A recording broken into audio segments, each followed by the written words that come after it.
नमस्कार साथियों, आपके अपने परिवार एमके स्टडी पॉइंट पर आप सभी का बहुत बहुत स्वागत है। देखिए, जीवन का सबसे बड़ा गुरु वक्त होता है, क्योंकि वक्त जो आपको सिखा सकता है वो जीवन में वो सीख कोई नहीं दे सकता। इसलिए जरा सी परेशानी आने पर खुद को डिमोटिव मत होने दीजिए। अगर आपको खुद पे विश्वास है तो आप हर वो काम कर सकते हैं जो अगला आदमी कर सकता है। इसलिए खुद पे विश्वास बनाइए और जो भी काम आप करना चाहते हैं करिए। परेशानियां तो सबके जीवन में। जीवन ही दो पहलुओं से मिलकर बना हुआ सुख और दुख। तो कल तक हम लोग जो है आर्टिकल 74, आर्टिकल 77, आर्टिकल 78, 80, 85, 87 तक पढ़े थे। आज उसका एक बार रिवीजन कर लेते हैं। आर्टिकल 74 में यह था कि राष्ट्रपति को सलाह देने के लिए एक मंत्रिपरिषद होगी और जिसका अध्यक्ष प्रधानमंत्री होता है।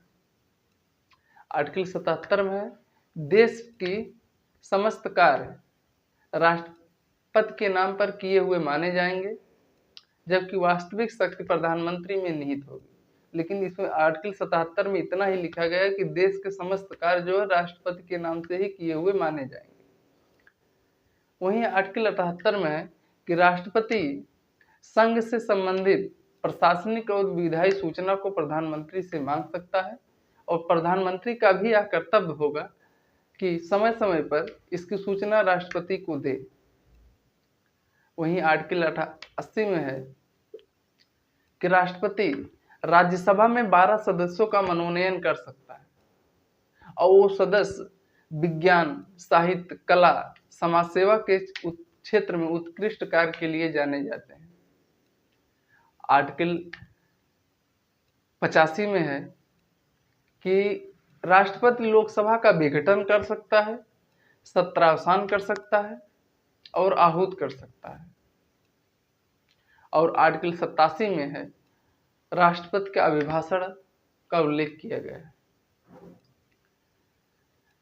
अब आज आगे उसके देखते हैं कि संयुक्त अधिवेशन।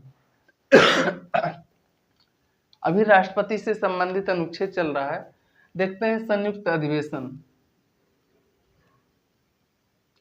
संयुक्त अधिवेशन,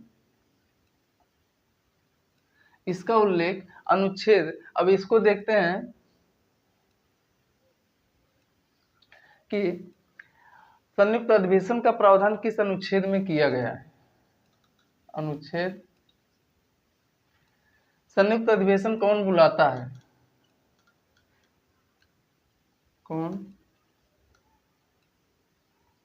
कौन बुलाता है? संयुक्त अधिवेशन की अध्यक्षता कौन करता है?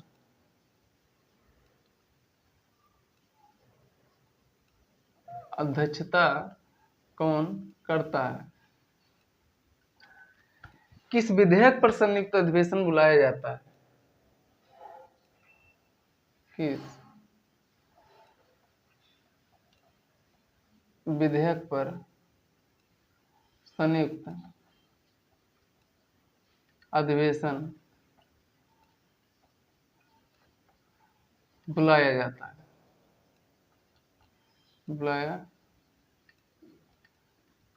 है? अगर किसी विधेयक पर संयुक्त अधिवेशन बुलाया जा रहा है तो किसी विधेयक पर संयुक्त अधिवेशन नहीं बुलाया जाता होगा। तो अगली बात है कि किस विधेयक पर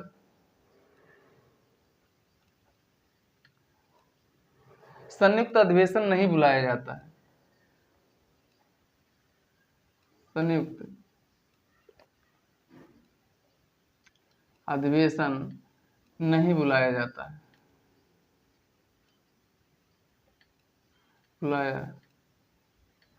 है, और विधेयक को कैसे पारित किया जाता है?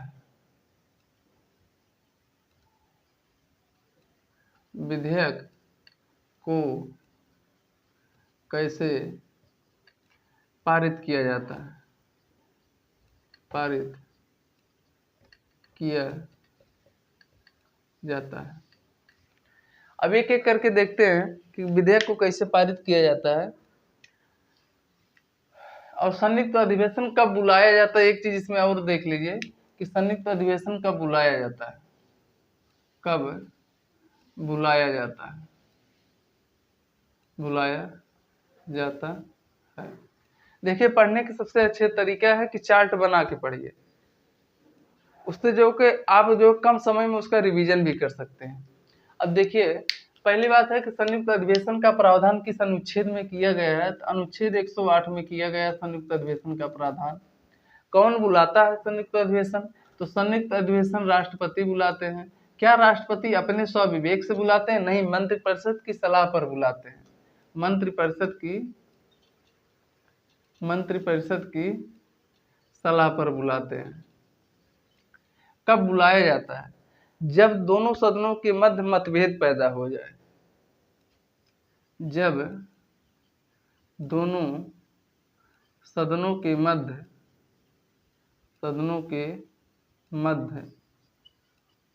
मतभेद पैदा हो जाए, मतभेद पैदा हो जाए, ठीक, जब दोनों सदनों के मध्य मतभेद पैदा हो जाए। अगली बात है कि इसकी अध्यक्षता कौन करता है, तो लोकसभा का अध्यक्ष।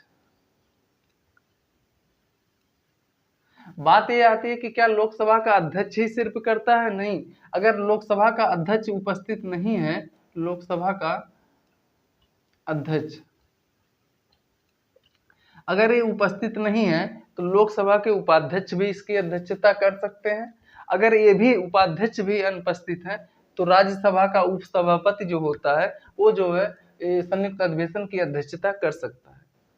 उसके बाद आती है कि किस विधेयक पर संयुक्त अधिवेशन बुलाया जाता है, तो साधारण विधेयक या वित्त विधेयक पर संयुक्त अधिवेशन बुलाया जाता है। वित्त विधेयक पर संयुक्त अधिवेशन बुलाया जाता है। अगर साधारण विधेयक और वित्त विधेयक पर संयुक्त अधिवेशन बुलाया जा रहा है तो इसका मतलब है कि किसी विधेयक पर संयुक्त अधिवेशन नहीं बुलाया जाता है। वो कौन से विधेयक है? जैसे हो गया धन विधेयक हो गया, दूसरे नंबर पे संविधान संशोधन विधेयक, संविधान संशोधन विधेयक। इन दोनों विधेयकों पर जो है संयुक्त अधिवेशन का प्रावधान नहीं है। उसके बाद विधेयक को कैसे पारित किया जाता है, तो साधारण बहुमत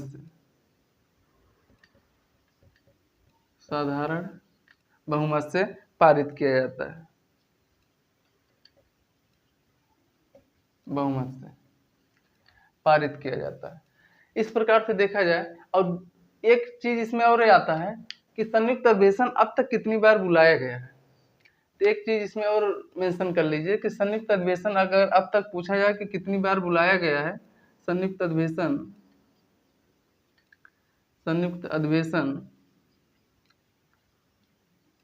अब तक कितनी बार बुलाया गया है,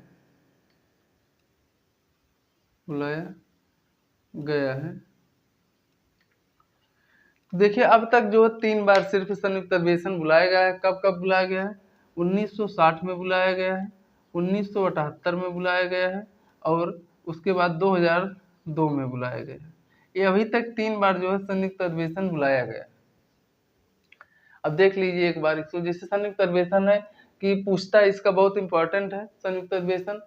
आर्टिकल 108 में इसका प्रावधान किया गया है। कौन बुलाता है? राष्ट्रपति बुलाता है। किसकी सलाह पर बुलाता है? मंत्रिपरिषद की सलाह पर बुलाता है। अध्यक्षता कौन करता है इसकी? लोकसभा का अध्यक्ष करता है।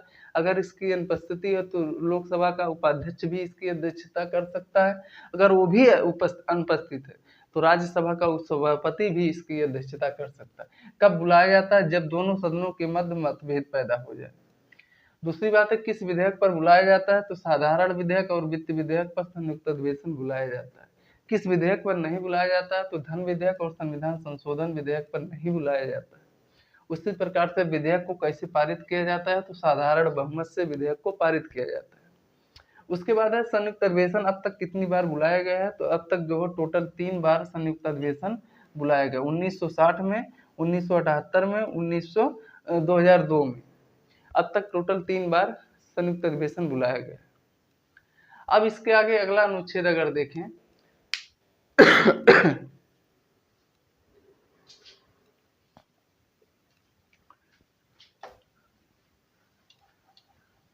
अब देखते हैं राष्ट्रपति का वीटो पावर क्या है। इसका उल्लेख अनुच्छेद 111 में किया गया है। एक चीज इसमें और जान लीजिए कि जो लोकसभा का अध्यक्ष इसकी अध्यक्षता करता है संयुक्त अधिवेशन की, ये अनुच्छेद 118 के तहत जो है इसकी अध्यक्षता करता है लोकसभा का अध्यक्ष। संयुक्त अधिवेशन की अध्यक्षता जो है अनुच्छेद 118 के तहत इसकी अध्यक्षता करता है। अब देखते हैं राष्ट्रपति का वीटो पावर क्या है। राष्ट्रपति का वीटो पावर क्या है?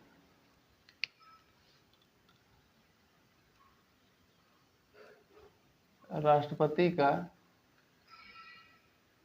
वीटो पावर, राष्ट्रपति का वीटो पावर क्या है? देखिए इसका उल्लेख अनुच्छेद 111 में किया गया है। अनुच्छेद 111 में इसका उल्लेख किया गया है। अगर देखें कि वीटो का शाब्दिक अर्थ क्या होता है? वीटो का शाब्दिक अर्थ होता है रोकना।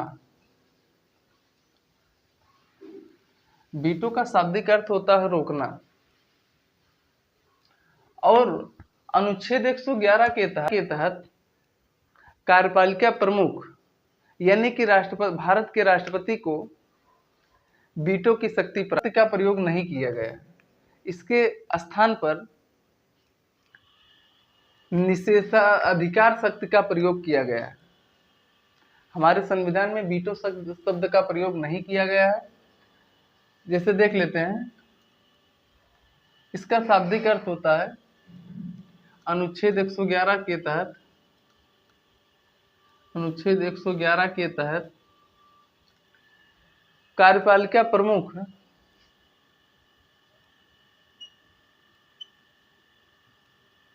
कार्यपालिका प्रमुख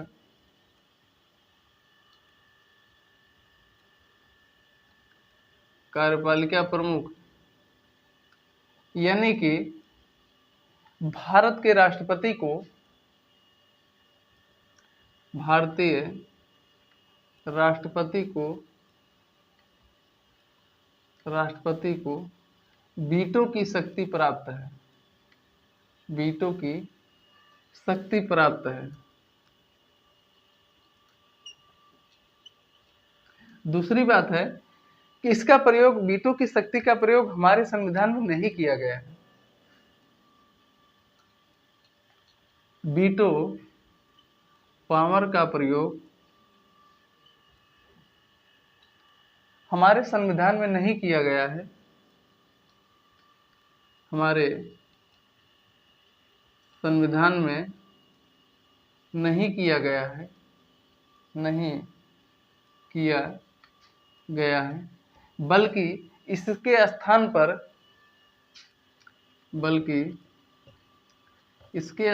पर, निषेधाधिकार का प्रयोग किया गया है। निषेधाधिकार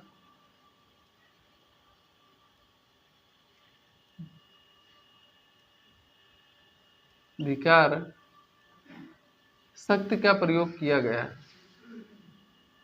शक्ति का प्रयोग किया गया। अगली बात ये आती है कि जब दोनों, कोई भी विधेयक जब दोनों सदनों द्वारा पारित होकर के राष्ट्रपति के पास आता है तो राष्ट्रपति को निम्न शक्तियां प्राप्त हैं। अगली बात देखते हैं कि जब दोनों सदनों कोई भी विधेयक, तीसरी बात है कि जब कोई भी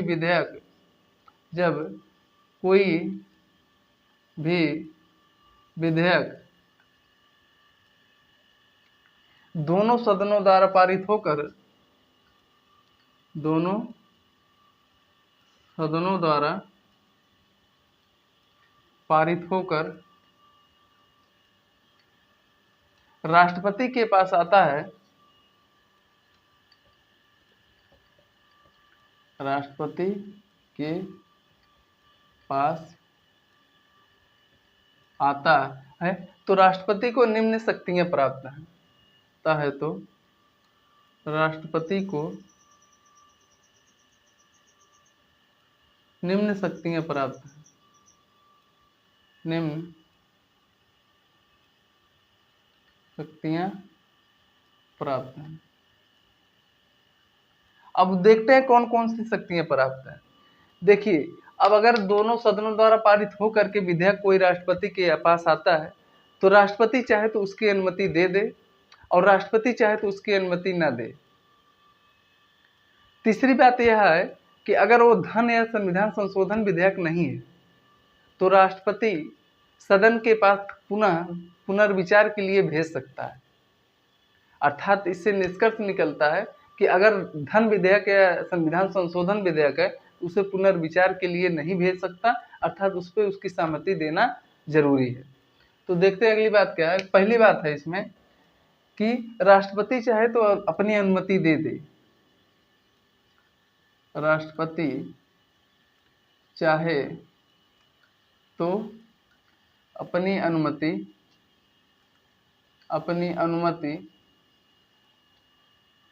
दे दे। इसमें दूसरी बात है कि राष्ट्रपति चाहे तो अपनी अनुमति ना दे। राष्ट्रपति चाहे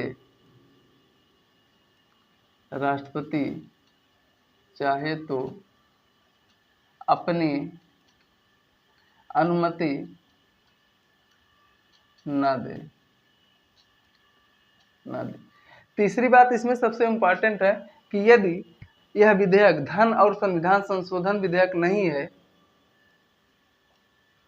यदि विधेयक धन और संविधान संशोधन विधेयक नहीं है, संविधान संशोधन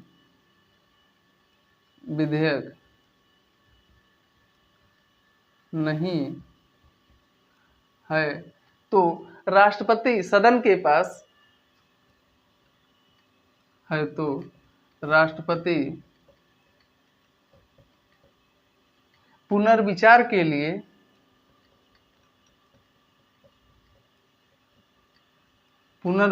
लिए वापस कर सकता है,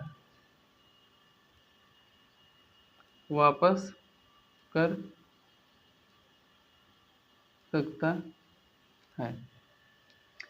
अब बात यह आती है कि जैसे देखते हैं कि इसमें कहा गया है कि पहला है कि राष्ट्रपति का वीटो पावर। अब राष्ट्रपति का अगर वीटो पावर देखें तो राष्ट्रपति का वीटो पावर अनुच्छेद 111 के तहत कार्यपालिका प्रमुख यानी भारतीय राष्ट्रपति को वीटो की पावर की शक्ति प्राप्त है। दूसरी बात इसमें है कि वीटो का पावर का प्रयोग हमारे संविधान में नहीं किया गया है, बल्कि इसके स्थान पर निषेधाधिकार शक्ति का प्रयोग किया गया है। उसके बाद आती है कि जब कोई विधेयक दोनों सदनों द्वारा पारित करके राष्ट्रपति के पास आता है तो राष्ट्रपति के पास निम्न विकल्प होते हैं। वो विकल्प कौन है कि राष्ट्रपति चाहे तो अपनी अनुमति दे दे और राष्ट्रपति चाहे तो अपनी अनुमति ना दे। तीसरी बात इसमें क्या है कि यदि विधेयक धन विधेयक और संविधान संशोधन विधेयक नहीं है तो राष्ट्रपति पुनर्विचार के लिए वापस कर सकता है। अर्थात इससे निष्कर्ष निकलता है कि अगर धन विधेयक और संविधान संशोधन विधेयक है तो राष्ट्रपति की अपनी अनुमति देना जरूरी होगा, और अगर और कोई विधेयक है उस पर चाहे हुआ तो अपनी अनुमति ना दे, एक बार पुनर्विचार के लिए वापस कर सकते हैं। अब देखते हैं कि वीटो कितने प्रकार के होते हैं, वीटो पावर कितने प्रकार के होते हैं।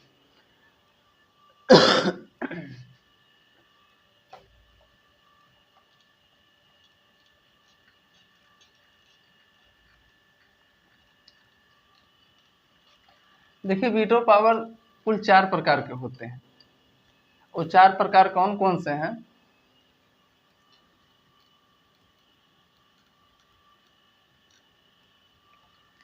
वीटो पावर टोटल 4 प्रकार के होते हैं, और वीटो पावर वो 4 प्रकार के कौन कौन से हैं, प्रकार अगर इनका देख लेते हैं तो वीटो पावर टोटल 4 प्रकार के होते हैं। और 4 प्रकार कौन कौन से हैं? पहला है अत्यंतिक या निरपेक्ष वीटो पावर। अत्यंतिक या निरपेक्ष वीटो पावर, निरपेक्ष वीटो। दूसरे नंबर पे है निलंबनकारी वीटो, निलंबनकारी वीटो। और तीसरा वीटो अगर देखें विशोषित वीटो होता है, विशोषित वीटो होता है। और चौथे नंबर का वीटो जो होता है वो होता है कि पॉकेट वीटो, जेबी वीटो, या इसी को कहते हैं पॉकेट वीटो, पॉकेट वीटो। बात आती है कि इसमें क्या होता है, अत्यंतिक या निरपेक्ष वीटो क्या होता है। तो अत्यंतिक या निरपेक्ष वीटो में क्या होता है, विधेयक को पूर्णतः समाप्त कर दिया जाता है। इसमें होता है विधेयक को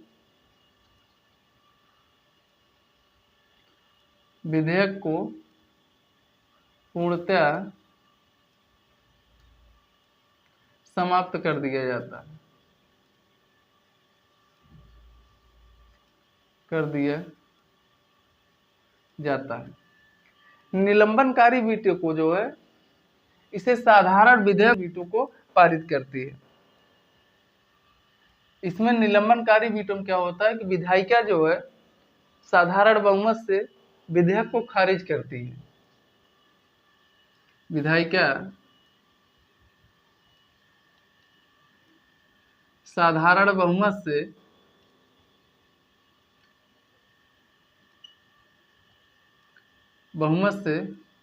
विधेयक को खारिज करती है।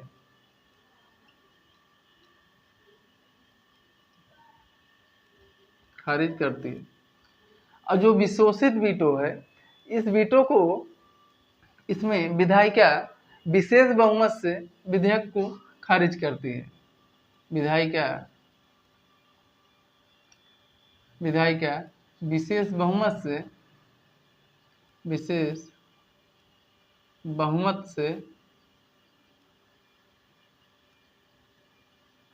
विधेयक को खारिज करती है। और जेबी वीटो या पॉकेट वीटो में, इसमें जो है विधेयक पर राष्ट्रपति अपनी स्वीकृति नहीं देते हैं। इस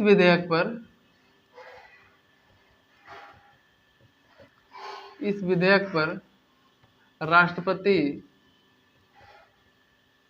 अपनी कोई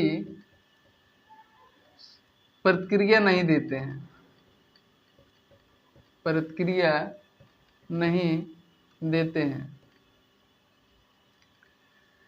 पहला है कि अत्यंतिक या निरपेक्ष वीटो। इसमें क्या होता है, विधेयक को पूर्णतः समाप्त कर दिया जाता है।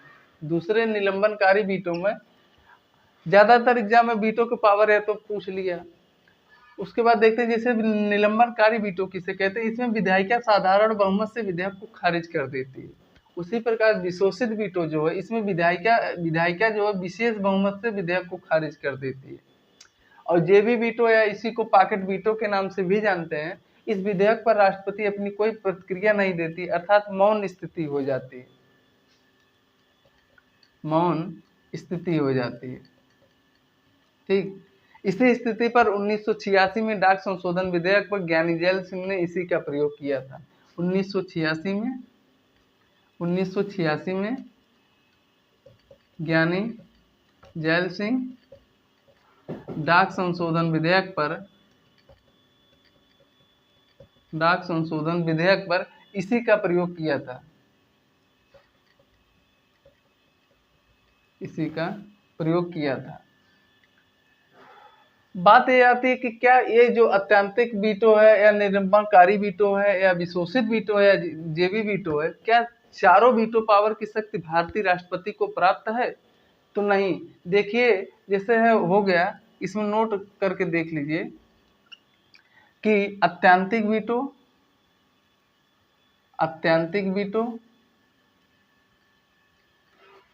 दूसरा है निलंबनकारी वीटो,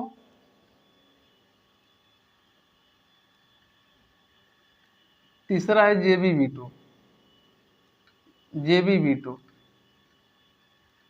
ये तीनों शक्तियां भारतीय राष्ट्रपति को प्राप्त है, भारतीय राष्ट्रपति को पावर प्राप्त है। इन तीनों वीटो का प्रयोग भारतीय राष्ट्रपति कर सकते हैं, जबकि ये विशेषित वीटो जो है इसका भारतीय राष्ट्रपति को प्राप्त नहीं है। बात यह आती है कि क्या कभी अत्यंतिक या निरपेक्ष वीटो का भारत के राष्ट्रपति कभी प्रयोग किए हैं, या निलंबनकारी वीटो का प्रयोग कभी भारतीय राष्ट्रपति किए हैं, या इस वीटो का प्रयोग कभी भारतीय राष्ट्रपति किए हैं, या कभी इसका प्रयोग किए? तो देखिए सबसे पहले जो है 1986 में अगर देखें, 1954 में अगर देखें अत्यंतिक या निरपेक्ष वीटो को अगर देखें तो 1954 में डॉक्टर राजेंद्र प्रसाद ने पेप्सू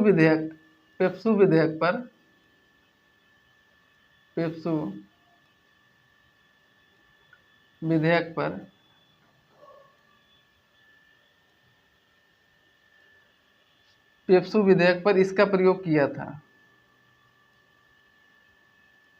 इसका प्रयोग किए थे। 1954 में डॉक्टर राजेंद्र प्रसाद ने इसका प्रयोग किए थे। और उसके बाद निलंबनकारी का अगर देखें तो 1991 में राष्ट्रपति वेंकट रमन ने सांसद वेतन भत्ता पर इसका प्रयोग किया था। ठीक, इसका प्रयोग 2 बार हो चुका है। इसका अगर इसका प्रयोग देखें निलंबनकारी का, तो इसका जो है 2002 में डॉक्टर APJ अब्दुल कलाम राष्ट्रपति थे। उस समय जो है इसमें जो है सांसद वेतन भत्ता पर भी इसका प्रयोग किए थे, सांसद वेतन भत्ता पर इसका प्रयोग किए थे। अब इसका जो है 1986 में ज्ञानी जैल सिंह द्वारा डाक संशोधन विधेयक पर इसका प्रयोग किए थे। एक बार फिर से देख लेते हैं। देखिए विधेयक टोटल जो है वीटो पावर 4 प्रकार के होते हैं। पहला अत्यंतिक या निरपेक्ष वीटो, इस विधेयक को पूर्णतः समाप्त कर दिया जाता है। इसका प्रयोग 2 बार किया गया, एक 1954 में डॉक्टर राजेंद्र प्रसाद पेप्सू विधेयक पर इसका प्रयोग किए थे, दूसरी बार 1991 में राष्ट्रपति वेंकट रमन ने 1991 में सांसद वेतन भत्ता पर भी इसका प्रयोग किया गया था। उसी प्रकार से निलंबनकारी अगर वीटो का पावर देते, इसमें विधायिका साधारण बहुमत से विधेयक को खारिज कर देती। इसका प्रयोग एक बार किया गया है। इसका प्रयोग एक बार किया गया है। कब किया गया है? 2002 में डॉक्टर APJ अब्दुल कलाम ने सांसद वेतन भत्ता पर इसका प्रयोग किए थे। उसके बाद अगर वही देखें कि जेबी वीटो क्या होता है, तो इस विधेयक पर राष्ट्रपति अपनी स्वीकृति कोई स्वीकृति नहीं देती, कोई प्रतिक्रिया नहीं देती है। इसका प्रयोग 1986 में ज्ञानी जैल सिंह द्वारा जो है डाक संशोधन विधेयक पर किया गया था। अब बात आती है कि अगला है कि अध्यादेश क्या होता है।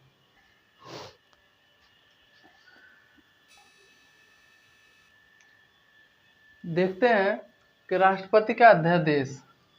अब राष्ट्रपति का अध्यादेश देखते हैं तो किस अनुच्छेद में राष्ट्रपति का अध्यादेश का प्रयोग किया गया है। तो अनुच्छेद 123 में राष्ट्रपति के अध्यादेश का प्रयोग से ही खत्म हो गया। देखिए राष्ट्रपति का अध्यादेश देखें तो राष्ट्रपति का अध्यादेश जो है आर्टिकल 123 में इसका प्रयोग किया गया है। दूसरी बात देखें कि अध्यादेश क्या है। अध्यादेश एक अल्पावधि कानून है। अध्यादेश एक अल्पावधि कानून है। शक्ति किसके पास है अध्यादेश जारी करने की? तो राष्ट्रपति मंत्रिपरिषद के सलाह पर, राष्ट्रपति मंत्रिपरिषद के सलाह पर, मंत्रिपरिषद के सलाह पर। स्रोत इसे भारत शासन अधिनियम 1935 से ग्रहण किया गया है। भारत शासन अधिनियम 1935 से इसे ग्रहण किया गया है। कब जारी किया जाता है? देखिए अध्यादेश जो है जब संसद का दोनों सदन या कोई एक सदन का सत्र ना चल रहा हो तो उस स्थिति में ये जारी किया जाता है। जब दोनों सदन या कोई एक सदन का सत्र ना चल रहा हो, और कानून बनाना आवश्यक हो, और कानून बनाना आवश्यक हो, तो उस स्थिति में राष्ट्रपति अध्यादेश जारी करते हैं। किस विषय पर अध्यादेश जारी किया जाता है? तो राष्ट्रपति उस विषय पर राष्ट्रपति अध्यादेश जारी करता है जिस विषय पर संसद को प्राप्त है, शक्ति प्राप्त है।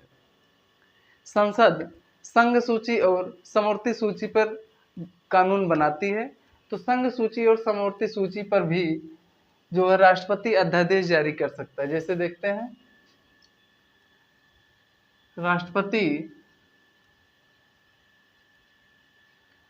उन विषयों पर अध्यादेश जारी करती है,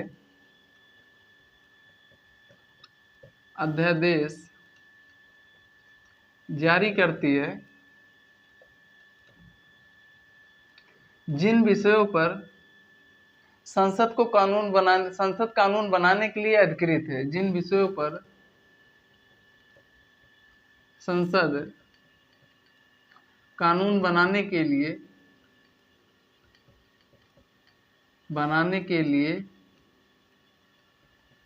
अधिकृत है, अर्थात संसद जो है वो संघ सूची और समवर्ती सूची पर कानून बनाती है। संघ सूची और समवर्ती सूची।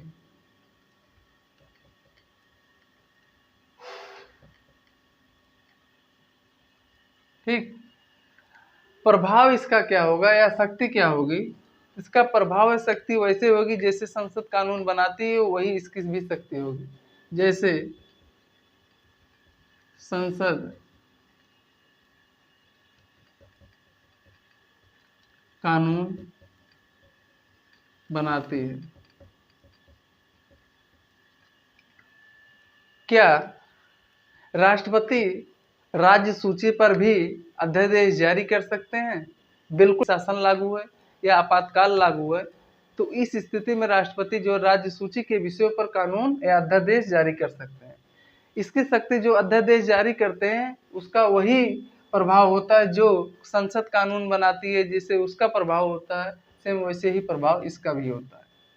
अब एक इसको पूरा देखते हैं कि राष्ट्रपति का अध्यादेश अनुच्छेद 123 में इसका प्रयोग किया गया है। अध्यादेश का एक अल्पावधि कानून है। शक्ति किसके पास है? राष्ट्रपति के पास है। मंत्रिपरिषद की सलाह पर अध्यादेश जारी होती है। स्रोत भारत शासन अधिनियम 1935 से लिया गया, इंपॉर्टेंट है। जारी कब किया जाता है? जब दोनों सदन या कोई एक सदन का सत्र ना चल रहा हो और कानून बनाना आवश्यक है, तो उस स्थिति में राष्ट्रपति अध्यादेश जारी करके कानून बनाती है। किस विषय पर जारी किया जाता है? राष्ट्रपति उन विषयों पर अध्यादेश जारी करती है जिन विषयों पर संसद को कानून बनाने के लिए अधिकृत है। अर्थात संसद जो संघ सूची और समवर्ती सूची पर कानून बनाती है, तो वही उसी प्रकार राष्ट्रपति भी संघ सूची और समवर्ती सूची पर अध्यादेश जारी कर सकती है। राज्य सूची पर भी कर सकती है। अगर आपातकाल हो या किसी राज्य में राष्ट्रपति शासन लागू हो, तो उस स्थिति में राष्ट्रपति राज्य सूची के विषयों पर भी कानून बना सकती है, अध्यादेश जारी कर सकती है। इसका प्रभाव क्या होगा? जो राष्ट्रपति अध्यादेश जारी करते हैं, इसका प्रभाव सेम वैसे ही होगा जैसे संसद कानून बनाती है, उसका प्रभाव होता है, सेम वैसे ही इसका भी प्रभाव होता है। बात यह आती है, ये पारित कैसे किया जाएगा? तो अब आगे देखते हैं।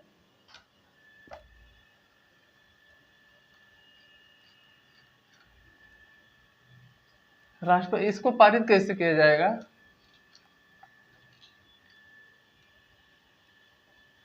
तो पारित करने का इसको देखते हैं।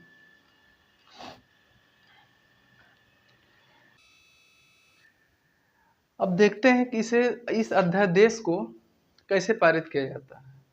तो इसमें पहली बात है कि अध्यादेश जारी किए जाने के पश्चात जैसे ही संसद सत्र प्रारंभ होगा, 6 सप्ताह या 42 दिन के भीतर इसे अपेक्षित बहुमत से पारित करना होगा। अगर यह पारित हो गया तो यह हमेशा हमेशा के लिए कानून बन जाता है। दूसरी बात है कि अगर ये 6 सप्ताह या 42 दिन के भीतर संसद सत्र में नहीं लाया जाता है, तो यह अध्यादेश स्वतः समाप्त हो जाएगा। तीसरी बात है, राष्ट्रपति चाहे तो इसे वापस कर सकता है। और चौथी कंडीशन इसमें है कि अगर यह अध्यादेश संसद में लाया जाता है, अगर इसे संसद अस्वीकार कर देती है, तब भी यह समाप्त हो जाता है। और इस अध्यादेश को न्यायपालिका जो है, इसका न्यायिक पुनर्विलोकन भी कर सकती है। अब एक एक तथ्य को देखते हैं। पहला तथ्य है कि अध्यादेश जारी किए जाने के पश्चात, अध्यादेश जारी किए जाने के पश्चात जैसे ही संसद सत्र शुरू होगा, जैसे ही संसद सत्र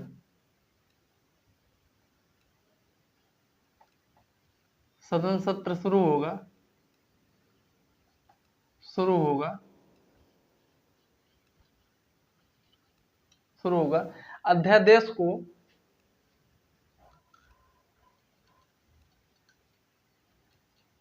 अध्यादेश को 6 सप्ताह या 42 दिन के भीतर 6 सप्ताह या 42 दिन के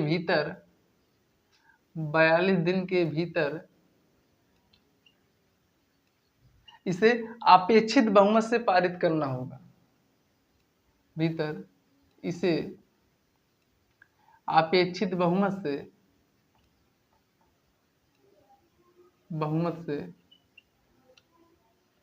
पारित करना होगा।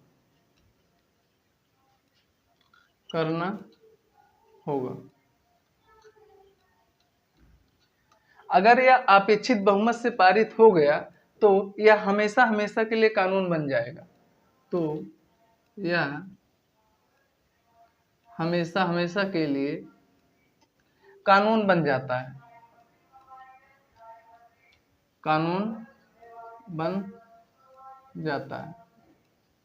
अपेक्षित बहुमत, यह जो शब्द है, अपेक्षित बहुमत का अर्थ है कि किस विषय पर अध्यादेश लाया जाएगा और कब लाया जाएगा, इसका ये मतलब होता है।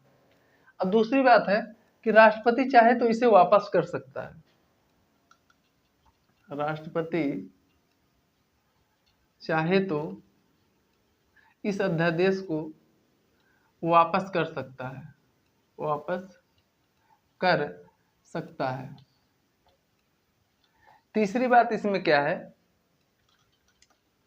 कि अगर यह 6 सप्ताह या 42 दिन के भीतर 6 सप्ताह या 42 दिन के भीतर सदन में नहीं लाया जाता है, सदन में नहीं लाया जाता है, नहीं लाया जाता है, तो यह अध्यादेश स्वतः समाप्त हो जाएगा। तो यह अध्यादेश स्वतः समाप्त हो जाएगा, स्वतः समाप्त हो जाएगा। इसमें चौथी बात क्या इंपॉर्टेंट है, चौथी बात है अगर इसे सदन ही अस्वीकार कर दे तब भी यह स्वतः समाप्त हो जाएगा। अगर इसे सदन अस्वीकार कर दे,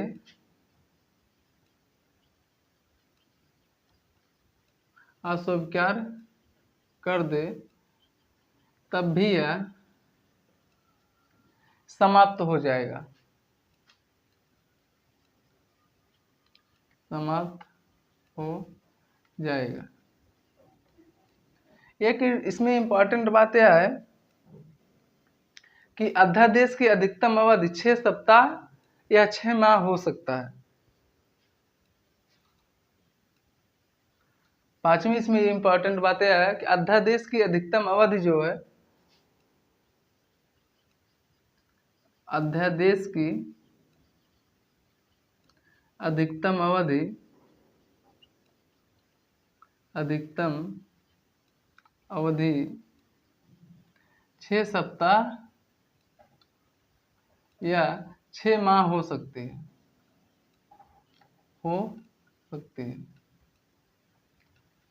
अब एक को समझ लीजिए, क्या है कि अध्यादेश जारी किए जाने के पश्चात जैसे ही संसद सत्र शुरू होगा तो अध्यादेश को 6 सप्ताह या 42 दिन के भीतर इसे सदन में अपेक्षित बहुमत से पारित करना होगा। अगर यह अपेक्षित बहुमत से पारित हो जाता है तो यह हमेशा हमेशा के लिए कानून बन जाता है। इसमें इंपॉर्टेंट है कि 6 सप्ताह या 42 दिन, इसमें बहुत कंफ्यूजन होती है और लगभग लोग गलत भी करते हैं, तो इसमें 6 सप्ताह या 42 दिन शामिल है।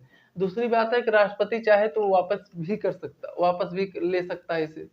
तीसरी है कि 6 सप्ताह या 42 दिन के भीतर अगर सदन में नहीं लाया जाता है तब भी यह अध्यादेश स्वतः समाप्त माना जाएगा। चौथी इसमें बात है कि अगर इसे सदन ही अस्वीकार कर दे, लाने के बाद ही अगर अस्वीकार कर देता तब भी यह समाप्त माना जाएगा, अध्यादेश कानून नहीं बन पाएगा। तीसरी है अधिकतम अवधि 6 सप्ताह या 42 दिन। यहाँ 6 सप्ताह या 42 दिन का मतलब है कि 6 सप्ताह या 42 दिन के भीतर तो इसे जो है सदन में लाना चाहिए अध्यादेश जारी होने के पश्चात। यहाँ 6 माह का मतलब ये हो गया कि संसद के 2 सत्रों के बीच अधिकतम जो है 6 माह का अंतर होता है। तो वही चीज है कि 2 सत्रों के बीच यदि 6 माह का अंतर होता तो 6 माह वो शामिल किया गया है और इसमें 6 सप्ताह के भीतर जो है उसे संसद सत्र में लाया जाता है। इस प्रकार टोटल जो है आपका जो है राष्ट्रपति का अध्यादेश कैसे जारी किया जाता है, कब जारी किया जाता है, किस अनुच्छेद में सम्मिलित है और इसमें क्या क्या प्रावधान किया गया है, सब जो है समझा दिया गया है। अब एक अनुच्छेद बचता है कि आपका आर्टिकल 143 में, तो आर्टिकल 143 देखते हैं क्या है। आर्टिकल 143 में कहा गया है कि राष्ट्रपति सुप्रीम कोर्ट से सलाह मांग सकता है, राष्ट्रपति सुप्रीम कोर्ट से सलाह मांग सकता है।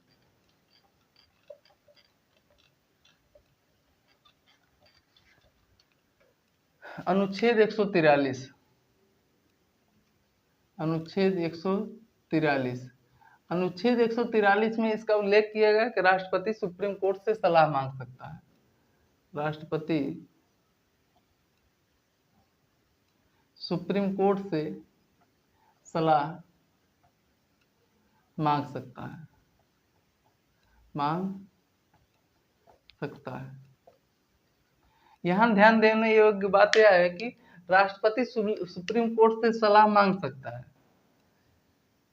और सुप्रीम कोर्ट के ऊपर है कि सलाह दे या ना दे, उसके लिए वो बाधित नहीं है। और दूसरी बात इधर ये भी कहा गया है कि अगर सुप्रीम कोर्ट सलाह दे भी रहा है तो राष्ट्रपति उसकी बात को माने या ना माने, उसके लिए भी राष्ट्रपति बाध्य नहीं है। आर्टिकल 143 जो इंपॉर्टेंट है और पूछता है कि आर्टिकल 143 में किसका प्रावधान किया गया है कि राष्ट्रपति सुप्रीम कोर्ट से सलाह मांग सकता है। सुप्रीम कोर्ट सलाह दे या न दे सुप्रीम कोर्ट के ऊपर, अगर किसी संवैधानिक मुद्दे पर मांगा जा रहा है सलाह तो सुप्रीम कोर्ट की जिम्मेदारी होगी कि सलाह देगा। जो सलाह देगा वो राष्ट्रपति भी बाध्य नहीं है कि उसकी सलाह को माने या ना माने। ठीक, इस प्रकार से आपका जो आर्टिकल 143 तक आज समाप्त होता है।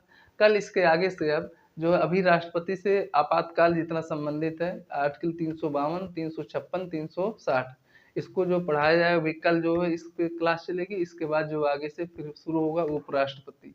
ठीक है।